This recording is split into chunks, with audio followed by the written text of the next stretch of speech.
Bonjour, ici Stéphane Saint-Louis pour 3 TV. Je suis dans la ville de Montréal. Il y a une manifestation pour la souveraineté du Québec.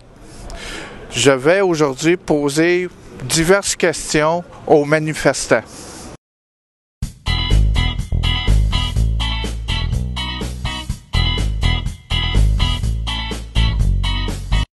Je suis avec M. Poirier, qui est un participant à la manifestation aujourd'hui. M. Poirier, expliquez-moi donc pourquoi, depuis le mois de février, il y a des manifestations. On manifeste pour la gratuité scolaire. On a manifesté contre la loi 78. Moi, la question que je me pose, c'est aujourd'hui, est-ce que c'est une occasion pour les forces souverainistes de canaliser ces forces-là vers la souveraineté? D'un certain côté, oui, mais on canalise, c'est un grand mot. C'est plutôt une continuité. Carré bleu, ça voulait dire la gratuité scolaire. Mais on veut englober, un peu comme vous dites, là, on veut tourner la page un petit peu là-dessus, puis rehausser nos revendications. Parce qu'on croit que l'indépendance, elle fait partie de la solution. Pourquoi je dis ça? C'est parce qu'un mouvement populaire, c'est ce qu'il nous reste à faire dans le fond.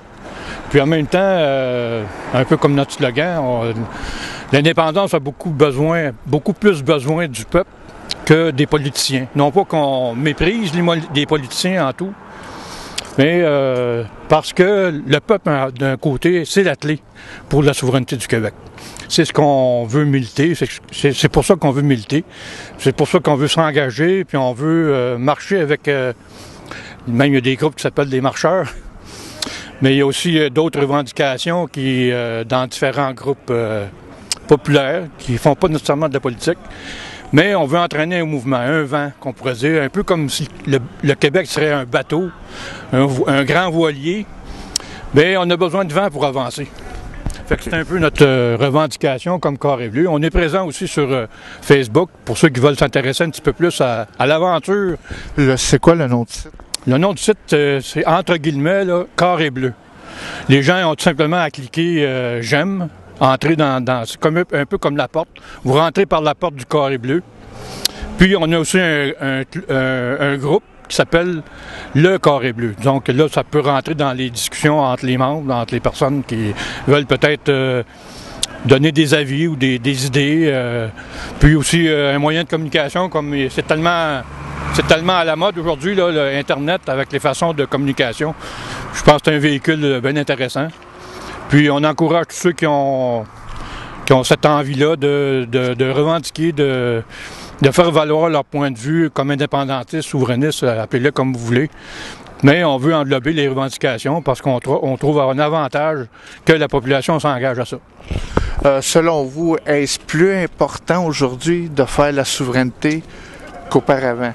Plus que jamais. Plus que jamais, on voit que plusieurs peuples ça fait des années, qui revendiquent pour eux-mêmes un essor, un mieux-être. Dans le fond, c'est un peu comme l'identification d'une personne avec son nom, sa langue, puis tout ça. Je pense que si on peut faire agrandir l'idée, parce que le sens d'une famille, c'est aussi le sens d'une nation, son identité propre. Dans la mondialisation, aujourd'hui, on a un peu la nostalgie de ce qu'on est réellement.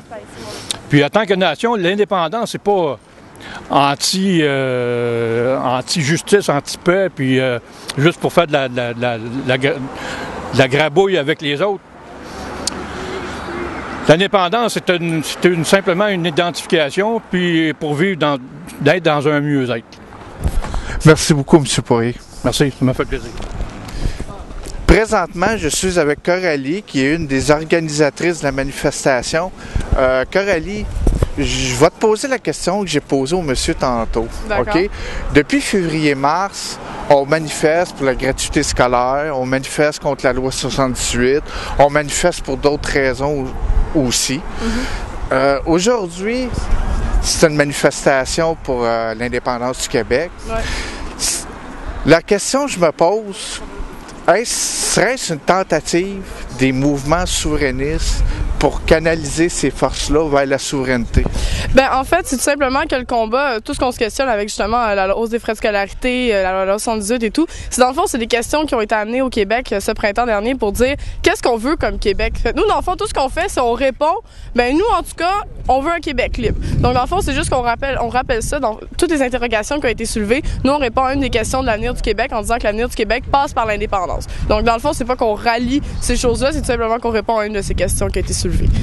OK. D'après ton avis, est-ce que l'indépendance du Québec est plus importante qu'avant? C'est sûr qu'elle est plus importante parce que plus ça va, plus l'hégémonie anglo-saxonne devient de plus en plus grosse. L'impérialisme, on voit partout dans le monde, ça devient une question des libertés des peuples. On l'a vu, ça a été ça pendant après la Deuxième Guerre mondiale. Plusieurs peuples se sont décolonisés. Mais ça, en fait, c'est revenu, en fait, et c'est plus important que jamais protéger sa culture, protéger son identité dans un monde où l'identité anglo-saxonne, américaine, l'impérialisme, dans le fond, est en train d'envahir presque tout. Donc, c'est équivalent pour nous, pour les Catalans, pour partout dans le monde qui essaient de protéger leur culture. Il faut tout simplement le faire comme les autres. Puis une façon de protéger sa culture, ben, c'est l'indépendance du Québec qui est nécessaire. Merci beaucoup, Coralie. Non, merci. On monte ici. Donc, il y aura d'autres personnes qui vont parler, mais pour l'instant, je veux dire que le mouvement progressiste pour l'indépendance du Québec, le réseau des mouvements indépendantistes collégiaux, Dénonciation et mars de 2011 sont ravis que vous soyez ici aujourd'hui, malgré le froid. On sait que c'est pas facile, mais merci beaucoup d'être là. Donc, je pense qu'on peut donner une grosse main d'applaudissement à tout le monde.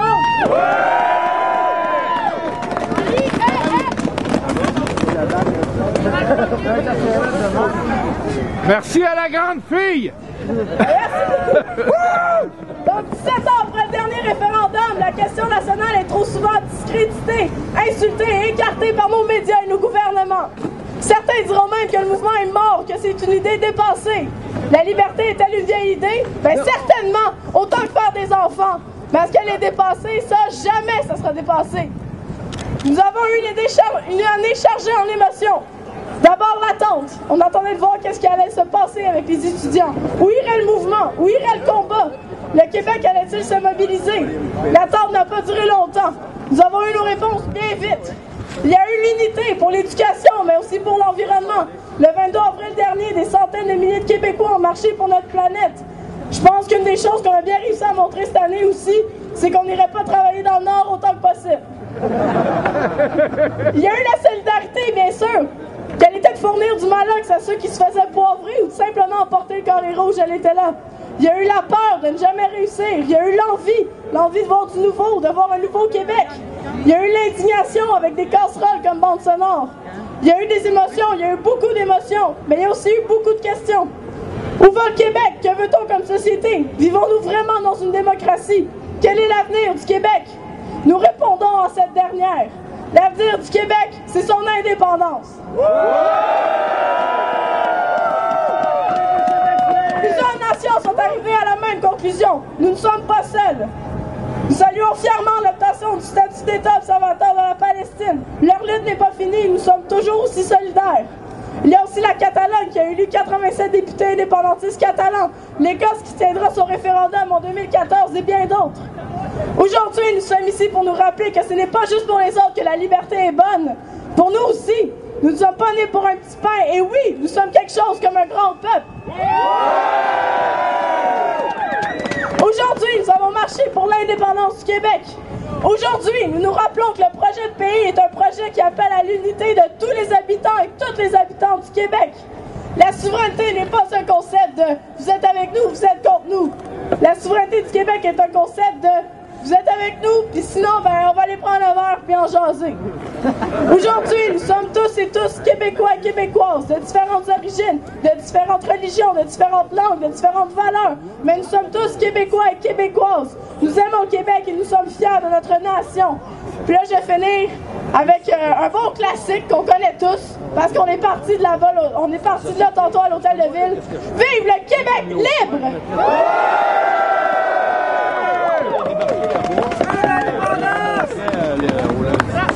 Bon, les représentants du RMIC et du NPQ, si vous voulez parler, c'est comme pas mal le temps. Donc, je vous dis merci beaucoup encore.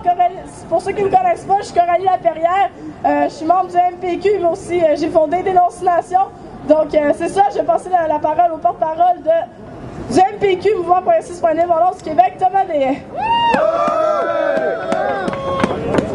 Merci Coralie, salut tout le monde. Merci de vous être déplacés, puis je vais être assez bref parce qu'il fait froid.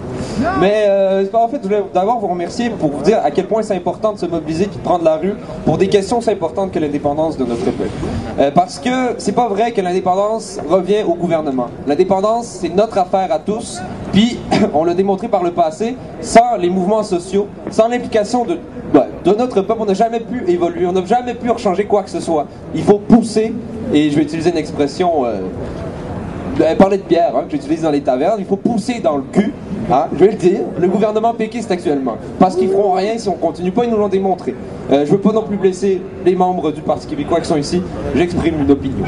Et en fait, le mouvement progressiste aussi a fait le pari comme quoi il fallait militer aussi avec un projet social.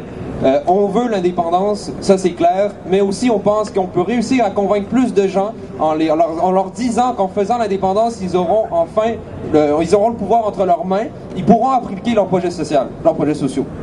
Actuellement, on subit le joug d'un nouveau dictateur, qu'on pourrait dire. En fait, bientôt il sera. Pour le moment, c'est encore que des hypothèses, mais il tend à démontrer que ça va l'être. Harper, qui va garder le pouvoir parce que les partis d'opposition fédérale ne seront pas capables de le déloger pour encore de nombreuses années. Et actuellement, ce que je veux dire, c'est qu'il y a des impacts négatifs au Québec et au Canada. Je suis solidaire des Canadiens et des Canadiennes, mais les impacts les plus négatifs, et ils le démontrent jour après jour, c'est au Québec. C'est pourquoi aussi il faut l'indépendance. Et c'est pourquoi aussi il faut s'organiser puis pas laisser ça de côté. Se dire qu'il est au fédéral, Harper, donc on va pas s'en occuper. Parce que nous, on veut s'occuper de notre Québec libre. Mais parce qu'il y a un impact ici, actuellement. Alors voilà, donc il faut s'unir et en fait abattre cette force politique avec nos camarades canadiens et canadiennes, mais en faisant du Québec un pays, parce que c'est comme ça qu'on pourra les aider. Alors voilà, c'est ça que j'ai à dire. Alors mobilisons-nous, continuons à prendre la rue et continuons à nous battre. Alors vive l'indépendance! C'est la fin de la manifestation. Je suis avec Thomas Deshaye, qui est un des organisateurs de la manif. Thomas, ça s'est bien passé finalement? Oui, ça s'est très bien passé compte tenu qu'on était le 1er décembre et qu'il fait très froid. Mais il faut se rappeler que les questions politiques, même s'il fait froid ou chaud, c'est important de se mobiliser, c'est important que les mouvements sociaux demeurent actifs, continuent à prendre la rue, parce que c'est pas mal le seul moyen qui nous reste pour défendre nos intérêts en ce moment. Est-ce que l'indépendance est plus importante aujourd'hui que dans le passé? Bien, l'indépendance a toujours été importante. Ce que je dirais, c'est qu'aujourd'hui, les raisons sont différentes. Bien, il y a encore la raison culturelle, historique et tout ça au niveau de la langue, mais il y a aussi une problématique politique. En ce moment, on est sous le joug de Stephen Harper, qui est un des pires premiers ministres de l'histoire du Canada, qui a la possibilité de vraiment nuire aux intérêts des Québécoises et des Québécois, mais aussi des Canadiens et des Canadiennes. Quant à nous, on veut l'indépendance pour des raisons politiques, pour des raisons culturelles aussi, mais en ce moment, c'est vraiment très pressant, en fait. Est-ce qu'il y a des raisons économiques aussi? Ben, il y a des raisons économiques, c'est sûr, mais sauf que pour nous, c'est pas notre premier argumentaire. Dans le sens qu'on dit que le Québec indépendant pourrait être très, très autonome économiquement parlant. Ça, c'est sûr. Mais on va pas commencer, par contre, à parler de la question de péréquation et tout ça. Bien sûr, c'est une problématique, mais par contre, on préfère y aller de l'avant avec un projet social et dire que oui, le Québec peut être indépendant économiquement et que oui, le Québec, quand il sera un pays, continuera à être solidaire avec les Canadiennes et les Canadiens au niveau économique. S'il y aurait une alliance économique à se faire dans un avenir rapproché, lorsqu'on sera un pays, en fait, nous, on milite pour que oui, ça soit possible. Par contre, c'est important d'avoir notre propre État à nous, d'être enfin maître chez nous. Est-ce qu'il va y avoir d'autres manifestations comme ça? Oui, actuellement, notre organisation, on a organisé ça avec deux autres organisations, qui est le Rassemblement des mouvements indépendantistes cégepiens et aussi Dénonciation, un autre groupe de la société civile. C'est sûr qu'on va continuer à organiser des actions, mais on essaie aussi d'organiser ce qui s'appelle des conférences, d'organiser toutes sortes d'actions aussi satiriques. On a fait ça. Quel genre? Récemment, on a organisé une action satirique parce qu'il y avait une manifestation fédéraliste qui avait un discours très haineux et dans le fond, on voulait ridiculiser. Donc, on a fait un peu une action satirique, c'est-à-dire qu'on s'est déguisé en fédéraliste excessif, comme on pourrait dire à la Bob Gratton, pour justement leur dire qu'on trouvait que leur discours était d'un haineux, mais qui était plus ou moins valable, voire ridicule. On voulait pas attaquer ces militants-là, mais simplement leur dire que la haine pour les questions d'indépendance, on veut pas rentrer là-dedans, puis on laissera pas les gens rentrer là-dedans non plus. Nous, on veut faire ça avec respect démocratiquement parlant. Voilà. C'est important pour toi, finalement, le respect. Oui, effectivement, je crois que la seule façon qu'on doit régler ce conflit-là sépare nos institutions démocratiques. Il faut les changer, ça c'est sûr, mais oui, il faut faire ça dans le respect de la minorité historique anglophone, le respect des Canadiennes et des Canadiens. Sans violence surtout, j'imagine. Oui, exactement. Ben, là, lorsqu'on parle de violence, quant à nous, des actions directes, comme il y a eu par exemple le printemps érable et tout ça, c'est tout à fait légitime. Mais par contre, s'attaquer à d'autres individus physiquement, non, on n'est pas... Tout à fait légitime. Tout à fait légitime dans le sens que parfois, ce que l'histoire nous a démontré, c'est que pour faire bouger un gouvernement, pour faire avancer les choses, prendre la rue, c'était bien, il y avait un poids, ça mettait, on pouvait en discuter sur la place publique, mais ce qui faisait vraiment reculer, c'est quand il y a eu des occupations, c'est quand il y a eu des actions directes, c'est ça qui fait vraiment reculer. C'est sûr qu'on commence pas par ça, mais par contre, quant à nous, c'est une suite logique lorsqu'un gouvernement n'écoute pas ses concitoyens et ses concitoyennes. Merci beaucoup. Merci à vous. Canada,